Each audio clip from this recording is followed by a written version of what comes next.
ఏంటిది దేశంలో ఉన్న 5700 డ్యామ్లు బ్యారేజ్లు వాటి రక్షణ ఆ సేఫ్టీ ప్రికాషన్స్ ఏం ప్రొసీజర్స్ ఫాలో కావాలి అని చాలా స్పష్టంగా ఇవ్వడం జరుగుతుంది.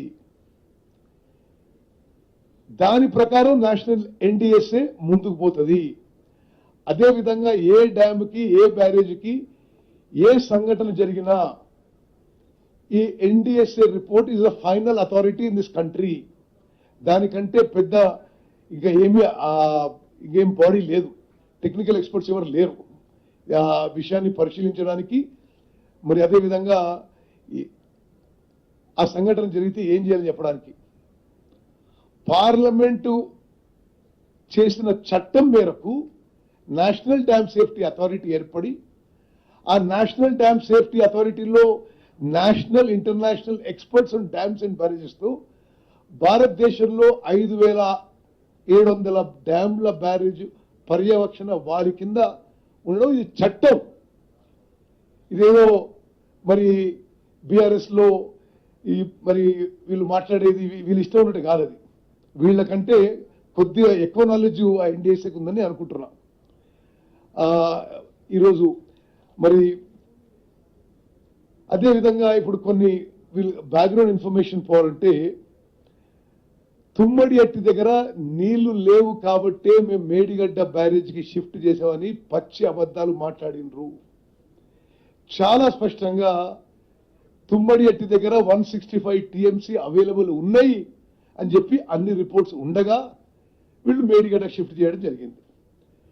అదేవిధంగా కనీసం తుమ్మడి అట్టి దగ్గర ఇప్పటికన్నా బ్యారేజ్ కట్టుంటే ఉమ్మడి ఆదిలాబాద్ జిల్లా నిజామాబాద్ జిల్లా కొంత భాగం నీళ్ళు వచ్చేవి. అది తట్టని మట్టి పోయకుండా వాళ్ళ హయాంలో తుమ్మడి అట్టి బదులు వారధ దగ్గర కడదామని చెప్పి మళ్ళీ ప్రపోజల్ ఇస్తే అది సిడబ్ల్యూసి ఇది టెక్నికలీ నాట్ వైబుల్ అది కొటేషన్. అదేవిధంగా ఈ అంటే ఎన్ని ఘోర వైఫల్యాలంటే ఎంత తీవ్రంగా రాష్ట్రానికి రాష్ట్ర ప్రజలకి రాష్ట్ర రైతులకి రాష్ట్ర ఆర్థిక వ్యవస్థకి నష్టం జరిగిందంటే నేను జస్ట్ హైలైట్గా చెప్తున్నా. సుందిల్లా అండ్ అన్నారం బ్యారేజ్లు డిపిఆర్ లో పలానా చోట కడతామని చెప్పి ఒక బ్యారేజ్ ఏమో 2 కిలోమీటర్ల దూరంలో ఇంకో బ్యారేజ్ ఏమో 5 కిలోమీటర్ల దూరంలో కట్టిండ్రు. అంటే ఎంత పెద్ద ఇది పొరపాటు ఆలోచన చేయాలి. ఎక్కడైతే కట్టిండ్రో అక్కడ జియో టెక్నికల్ ఇన్వెస్టిగేషన్ చేయలే, సాయిల్ టెస్టింగ్ చేయలే. అదేవిధంగా వీళ్ళు కట్టిన సంవత్సరంలోనే ఇనాగరేషన్ కి కొన్ని రోజుల్లోనే లోపాలు బయటపడ్డాయి. కానీ ఏ రోజు కూడా ఆ లోపాలు ఒప్పుకొని సరిదిద్దితే బహుశా ఇంత నష్టం ఇంత ప్రమాదం జరగకపోయేదేమో. ఆ లోపాలు ఒప్పుకోలే, ఆన్ రికార్డు ఉన్నాయి. ఆ లోపాలన్నీ ఒప్పుకోలేదు. అదేవిధంగా ముందుకు పోయినరు. బ్యారేజ్కి డ్యామ్కి తేవాదల వాళ్ళు మొత్తం పర్యవేక్షణ. మరి బ్యారేజ్లలో it is only to regulate water.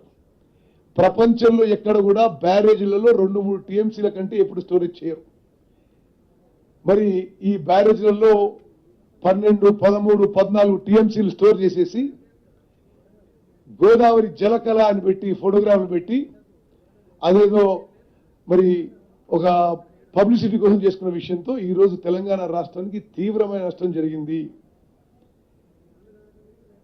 సరే, నేను వాళ్ళు ఎన్డీఎస్ఏ మీద చాలా మాట్లాడారు కాబట్టి అసలు ఎన్డీఎస్ఏ నేను ముందు ఈ జస్ట్ క్విక్ గా ఈ డేట్స్ చెప్తాను. ఈ national dam safety authority was constituted by the parliament of India as a result of the national dam safety act. ఈ డ్యామ్ సేఫ్టీ బిల్లు లోక్సభలో 2 ఆగస్ట్ 2019 పాస్ అయింది.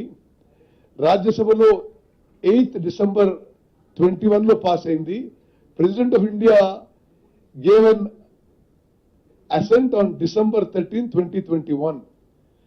మరి ఈ నేషనల్ డ్యామ్ సేఫ్టీ యాక్ట్ ని నేషనల్ డ్యామ్ సేఫ్టీ అథారిటీని మేము ఒప్పుకోనని ఈ పిచ్చి మాటలకు ఎవరు